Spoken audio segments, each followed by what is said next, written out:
Thanks very much. Introducing me takes considerably less than it takes to introduce Mark, but basically I'm a clinical research fellow based at Oxford. I work in the melanoma clinic on a Thursday. I see a number of familiar faces here today, and it's wonderful to see. This event is absolutely fantastic. I heard rave reviews from patients who attended last year, and it's wonderful to be part of it this year. What I'm going to do is present emerging data that have come from two key meetings that have occurred earlier this year, Asco and AACR. These are two big oncology meetings where essentially cutting-edge research is presented, and this often changes the current standard of care. The point of this is really to show you what's currently happening and what's available in the future. It may also give you a different spin on your disease and help put it into the appropriate context. Now, in typical Mark fashion, he sent me a lot of graphs. It is very complicated, but I'm going to try and work through it and explain it in a way that you can hopefully all understand. If nothing makes sense, or if you've got any questions, please don't hesitate to let me know. So what I'm going to be doing is spending a fair bit of time focusing on immunotherapy, and particularly an update on combination immunotherapy, a treatment which I know a number of you have previously or are currently receiving. We'll also talk about the Avast-M trial, a big national trial that has previously been conducted here in Britain, and also deal with the tricky subject of brain metastases.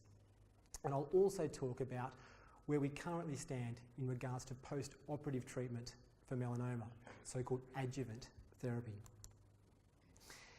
So a number of years ago, well, not that many years ago, it was reported that combining two effective melanoma drugs, nivolumab and ipilimumab, together works better than giving either drug on its own. Again, some of you may appreciate, probably up to 2 years ago, we were using these drugs sequentially. But after this data was originally presented, the standard of care changed, and we started giving the two immunotherapy drugs at the same time. And we're giving it to quite a few patients at present. Now, the data from this original trial was updated at Asco. Just at an overview, patients in the trial were randomised, so they received either a drug called nivolumab, which may ring some bells for some of you, a drug called ipilimumab, again, may ring some bells, I might call it IPI to make things easier for myself, or both drugs given in combination. Okay. Now again, this chart is very complicated and I don't expect you to understand what it's about, but essentially what it shows is that when you look at the ability of all three arms to delay the progression of melanoma, to keep it under control, what we can see is that giving two drugs together, nivolumab and ipi, at the same time works better than giving the drugs on their own. However, what was apparent is the additional benefit from giving the two drugs on their own, above and beyond just giving the nivolumab on its own, was only marginal. And this was quite a striking finding and may influence our care moving forward. Now, the previous slide showed that the combination treatment delayed the recurrence, the progression, of melanoma when the two drugs were given together. However, of course, the thing that most people are interested in is overall survival. In other words, does the drug actually make a difference at the end of the day? Does it make patients live longer? Now, this data takes a while to accrue, but at ASCO, the overall survival data was available, and what it shows that, again, although both drugs together does appear to make or have the greatest overall survival benefit for patients, the benefit above and beyond nivolumab on its own is only marginal. So it's basically saying that the benefit that you get from the combination treatment is nearly entirely driven by the nivolumab part of that combination, and I hope that makes sense. As oncologists, we love to look or try to identify different subgroups where a particular drug may be more effective. And this is called a subgroup analysis. The previous data that I've shown you refers to all patients. But this part then asked the question, is there a particular type of melanoma patient who may benefit from one of these treatment arms more than others? And a number of factors were looked at. None really jumped out as showing any difference, although there were some findings in respect to a thing called PD-L1, which I'll get to in a second, as well as the BRAF status. You'll no doubt have heard the term BRAF. We talk about it quite commonly in clinics. Approximately 40-50% of patients, 40 to 50% of melanomas contain a BRAF mutation. Now, melanomas with a BRAF mutation are biologically different to melanomas without a BRAF mutation. They behave very differently. Now, fortunately, they both benefit or both respond to immunotherapy, but this study showed that there were differences. And what it suggested was if your tumour has a BRAF mutation, that you probably stand to benefit slightly more from having ipilimumab in combination with nivolumab rather than having the drugs separately. Okay, just to say that again, if your tumour had a BRAF mutation, then you probably stand to benefit more from having two drugs at the same time rather than the drugs given one after the other, or given the drugs given on their own. The nivolumab and its close relative pembrolizumab, which is essentially the same drug made by a different company, targets a thing called PD-L1, which is a molecule on tumours, and the assumption is that if a tumour expresses PD-L1, that the drug designed to target it is much more likely to be effective. And the data on the updated analysis of this trial essentially showed that. It showed that if your tumour does express PD-L1, and that's reflected by the curves on the right, that the additional benefit from having both immunotherapy drugs is only minimal, and it's really the same as giving nivolumab on its own, because the nivolumab is binding to the PD-L1 and generating all the benefit. So there's little to be gained from giving an additional drug in combination. However, if the tumour doesn't have the PD-L1 expression, then there is additional benefit, or the suggestion there is more benefit from giving both drugs in combination. Now, determination of PD-L1 status is not routine in the UK at the moment. I'm sure we're working towards that. And currently we treat patients all the same, regardless of their PD-L1 status. But again, it's something that you may see crop up in discussions in the near future. You may also ask the question, you'll say, well, sure, combination treatment is only marginally better than the nivolumab on its own. We're talking about patient lives here, human lives. Why not just give combination every time, regardless of the incremental benefit? Well, when you say this, you need to consider the negatives, the downside of giving these drugs. And again, as a number of you will attest to, giving combination immunotherapy is toxic. It's the big downside, and it's certainly keeps us busy, and of course can make things quite miserable for patients. So what this shows is that in the trial, patients who had both drugs together had almost 60% chance of suffering a grade 3 or 4 toxicity. Now, a grade 3 toxicity generally is one high enough to put you in hospital. So when you consider that more patients than not may end up in hospital as a direct complication of the treatment, that's something to consider. Whereas when you look at the nivo or nivolumab on its own, the same figure is only 20%. So the benefit may be marginally less, but when you factor in toxicity, it does seem like a reasonably attractive prospect. But what does this all mean? Well, we're still learning. The benefits of combination immunotherapy really aren't clear. We're still trying to determine what patients will benefit from which treatment. Combination immunotherapy, despite the toxicity, does work very effectively and very quickly. And I can say from personal experience in clinic, I've seen this treatment work within a short number of weeks. And when a patient is highly symptomatic from lots of melanoma, this is great and very beneficial clinically. However, more needs to be done. Of course, side effects mean different things to different people. Melanoma is a disease that affects people from a wide variety of ages. If you're young, otherwise healthy, the side effects are not going to affect you nearly as much compared if you're older with a number of other medical problems. So we need to tailor the treatment depending on the particular patient in question. The data suggests, however, that nivolumab on its own is a very effective drug, and the big question to be asked is, can we tack something else onto it that's even better than IPI to improve outcomes in addition to what they're already doing?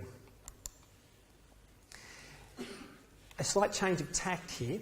The Avast-M trial was also reported. Now, the Avast-M trial was a trial dealing with adjuvant treatment. Now, just to clarify a bit of terminology here, there are two broad indications for giving treatment. Most of the treatments we give in the advanced setting. It's for patients that turn up with disease in multiple different spots that needs to be treated with a drug. So that's giving treatment in the advanced setting. Adjuvant treatment, on the other hand, is giving a treatment following resection of a melanoma in the hope that it will mop up and kill any cells that may be floating around. Some of you may know for patients with, for example, breast or colon cancer, it's common practice to give chemotherapy after resection of the primary because that has been shown to improve cure rates. Now, in melanoma, the standard of care still remains observation. And this question is continually being asked. So, on the basis that to grow, melanoma cells need to develop new blood vessels, the Avast-M trial was conducted. Bevacizumab is a drug that stops tumours developing new blood vessels, and it was hoped that giving this to patients may improve cure rates. So essentially, patients who had high-risk melanoma, in other words, not advanced melanoma, so clear CT scans, but high-risk primary lesions, received either a year's of bevacizumab or simply observation, which is the current standard of care. Overall, patients who received bevacizumab had a better disease-free interval. In other words, giving the bevacizumab stopped or prevented the melanoma coming back or delayed the recurrence of melanoma for a longer period of time compared to observation. However, and unfortunately, when the overall survival data was mature, it showed that giving bevacizumab in this setting did not improve survival. So essentially, any benefit that was seen there in terms of disease-free recurrence was lost in the long term.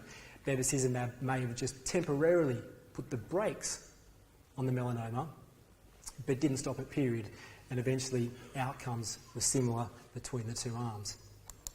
I hope that makes sense. The other, I think, striking finding from this study was the observation that patients with a BRAF mutation actually did worse when observed than patients who didn't. Some of you may recall, patients who have seen me may recall conversations where I may have mentioned your tumour has a BRAF mutation, we're going to observe you, and as far as we know, having that BRAF mutation shouldn't make a difference. We're still going to observe you at the same frequency as if you did have the mutation, so the treatment doesn't change. However, this data suggests that if your tumour has a BRAF mutation and you're observed, your outcomes are worse. So we're dealing with a more aggressive entity. And this may be relevant when we select patients for post-operative treatments down the track. And when overall survival was determined, was looked at for those patients who had a BRAF mutation, although those tumours were more aggressive, patients with a BRAF mutation seemed to benefit slightly more when they received bevacizumab, although the benefit was not what we would call statistically significant. So essentially the benefit was not there. Another, again, I use the word striking, finding from this study was based on the determination of circulating tumour DNA in patients' blood samples. Now, after a melanoma is resected, we don't know if the surgeon has removed all the melanoma or there are cells lurking around. We don't know. If we could tell, then we could tailor strategies appropriately, and we could discharge those patients who are already cured and give other treatments for those destined to recur. But to date, the technology, at least on a routine level, does not exist to work out those patients who are very high risk of recurrence. Now, I say it doesn't exist. The technology does exist, and at a research level, this study looked at using a technique called digital PCR to examine patients' serum for tumour DNA. In other words, work out which patients had tumour cells floating around in their bloodstream. And, not surprisingly, it showed that 12 weeks after surgery, if you had circulating tumour DNA, your outcomes were not just worse, they were much, much worse. This group did terribly. And this will no doubt be the focus of further research, because the group has been identified that is destined to recur. So I'm sure this will be taken further. So what does it mean? Well, Avastin in its own right was a large national study conducted from another number of institutions here in Britain. Although some results initially were promising, the mature data shows that bevacizumab, unfortunately, is not going to be used as routine practice in melanoma. However, there are some useful lessons to be taken from the study. It delays recurrence, but it does not help patients live longer. The identification of circulating DNA may help predict patients at very high risk of recurrence. And we've also learnt that if your tumour has a BRAF mutation and you are simply observed, you may do worse than if your tumour did not. And again, another potential high-risk group that may be targeted down the track. Now I'm going to move on to another arm, or another component of immunotherapy. So Avastin was using this drug called bevacizumab to improve cure rates. Now, as we already know that ipilimumab, or IPI, does benefit patients when given in the advanced setting. That's been shown. The question, or the logical question is, well, why wait until then? Why don't we give it sooner and improve cure rates? And this question has been asked. And in this clinical trial, it was shown when ipilimumab was given at a high dose, outcomes were better. As you can see here, this data shows that patients with high-risk melanoma had approximately 50% chance of recurrence after 5 years versus a 35% chance of recurrence if given ipilimumab. So there is benefit there. However, the consequence is that ipilimumab at that dose is extremely toxic. And when you consider that the sheer numbers, the number of patients with high-risk melanoma is much higher than the number of patients without, the toxicity profile is unacceptable. I'm going to have to run through these slides very, very quickly. But to let you know of what studies are currently going on to address this question, the Checkmate 238 study recruited a number of years ago, and we're waiting for outcomes there. It's comparing nivolumab on its own versus ipilimumab on its own in the adjuvant setting versus the advanced, and hopefully we'll see a difference. I dare say if nivolumab does show benefit above and beyond ipilimumab, we will start giving it as routine adjuvant care, providing it can be afforded. Another clinical trial is giving pembrolizumab, which is the Merck equivalent of nivolumab versus observation. Again, asking another interesting question. The Checkmate 915 study is essentially replicating the study I showed earlier, giving combination treatment versus single agent in the advanced setting, but doing it in the adjuvant setting, the post-operative setting. And I think the outcomes of this will be very interesting, but again, toxicity needs to be appreciated. So really, what does it mean? Ipilimumab works, but at present it's just too toxic to give routinely. And consequently, we're still observing patients only following the resection of high-risk melanoma. We may identify subgroups that stand to benefit, but more research needs to be done. Moving towards the end, a particular problem we face is how do we treat brain metastases effectively? As I commonly say to patients, the body is essentially broken down into two compartments. We've got the brain and the rest of the body. Drugs are often very effective in the body, but lack an ability to penetrate in the brain. So it's not uncommon to see responses in the body that aren't replicated in the brain. And we're trying to tackle this. So this study was designed to determine if immunotherapy was effective at reducing brain metastases. And what it showed was there was clear evidence of benefit, not just throughout the rest of the body, but within the brain itself for patients who were treated with immunotherapy. Very interesting finding, but a point to take from here, that to go into this study, patients had to be asymptomatic from their brain metastases. In other words, no headaches, no nausea, no vomiting. Had to be steroid-free, not on prednisone, which again is a very rare situation. So very low aggressive brain metastases, not really reflective of what we see clinically. So the big question is sure, this works in less volatile situations. Is immunotherapy effective in, I'll say, garden variety, or what we normally see in terms of brain metastases? And that question remains to be answered. Just to finish up, nivolumab / pembrolizumab and ipilimumab target these molecules which are referred to as checkpoint inhibitors, a term no doubt you've heard down the track. We are looking, or the research community is looking at targeting other checkpoint inhibitors in the hope of identifying other effective drugs. And I've circled, or Mark circled a couple there, LAG-3, OX40 and just as few. But I've been told that early studies, unfortunately, have not showed any promising results with these new molecules. So at the moment, the promise in the future probably lies with pembrolizumab / nivolumab and ipilimumab. And we go from there. Thanks very much.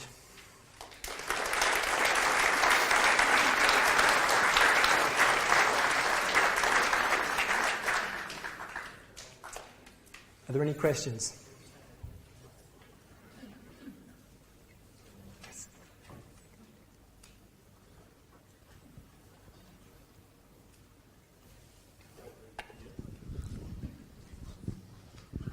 Yeah, hi, me again. Obviously, I think as a patient, the most interesting thing that came out of that was the DNA question, because obviously that's a potential for saying, making a more informed decision about what treatments are done. So who owns that now? That's an observation that's come out of a trial. Where's that going? Who's got it? Who's holding the baton? I'm not the best person to answer that question. I do know Pippa Corey's here, who did present this data at Asco. I'm not sure. That was obviously a very small cohort of patients that we looked at in collaboration with the team in Manchester. So we do now need to progress that in a larger scale, but certainly this is the kind of thing that will be moved quite quickly into what we call prospective studies. So this was a retrospective analysis of a small cohort of patients, so you need to bear that in mind. And we need to test that in a larger cohort in a properly controlled manner. So, but this is not going to go away, and it will move, I'm sure, quite quickly. There are these kind of technologies are being commercialized and will be made available, if not already being made available across the water. So you will hear more of it, I'm sure.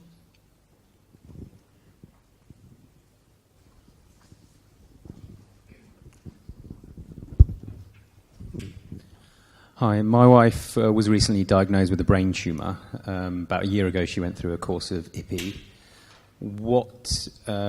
This is very recent, so I'm just intrigued as to what would be the normal approach to treatment, / are there any trials out there that we could consider?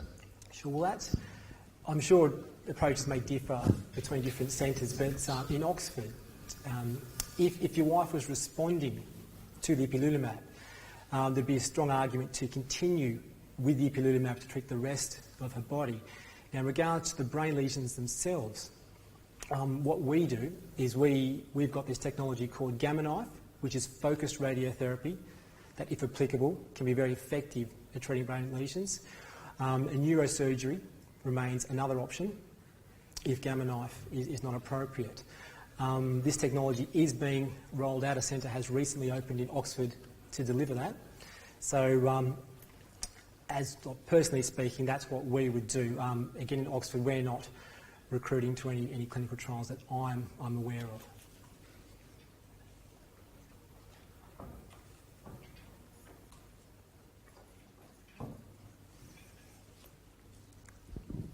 Hi, I was just interested in what you mentioned about the BRAF in the stage 3 setting, and whether that is now standard care practice to test for it in a stage 3 setting, and to inform patients, because I would know from being on the patient forums that many stage 3 patients would not be aware of whether they were stage 3 or not, and if they were BRAF positive or not, and if it would make such difference to their prognosis, it's important that patients would be informed of that.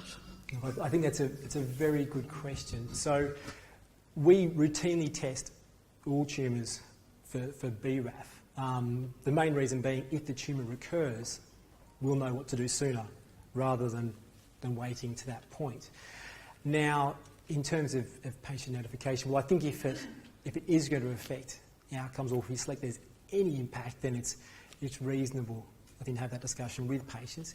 Currently, referring to standard of care only, we would not alter our practice based on the presence of a BRAF mutation for a stage 3 melanoma, but that may change down the track.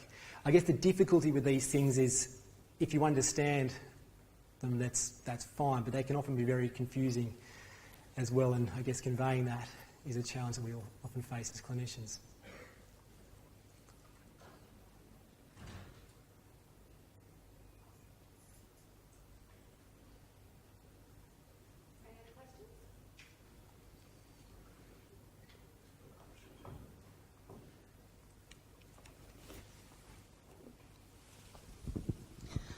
You answered the question to the gentleman over there about his wife with a brain tumour.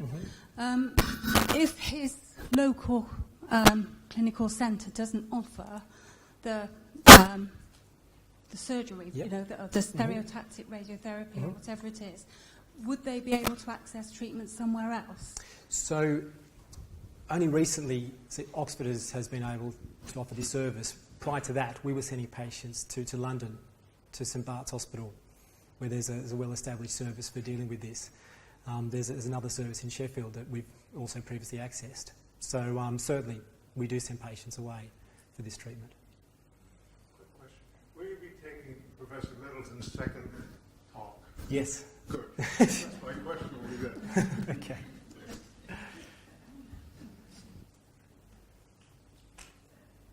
I think there's one at the back. Bill? Hi, I'm just wondering, as part of normal clinical trials, are plasma samples kept? So could you go back and do the DNA analysis on old trials? Again, not always, but generally for most clinical trials, plasma samples are kept. Again, reflecting our Oxford experience, we do ask all new patients if we can keep some of their blood for research purposes when we meet them for the very first time. So again, we could always ask that question retrospectively. So could the DNA analysis be done on trials where you already know the outcomes for people 5 years, 6 years on? It could, yes. But I think, as Pippa said, the true question is to test this prospectively, identify those high-risk patients at the start, and then see what happens, or do interventions make a difference for those groups.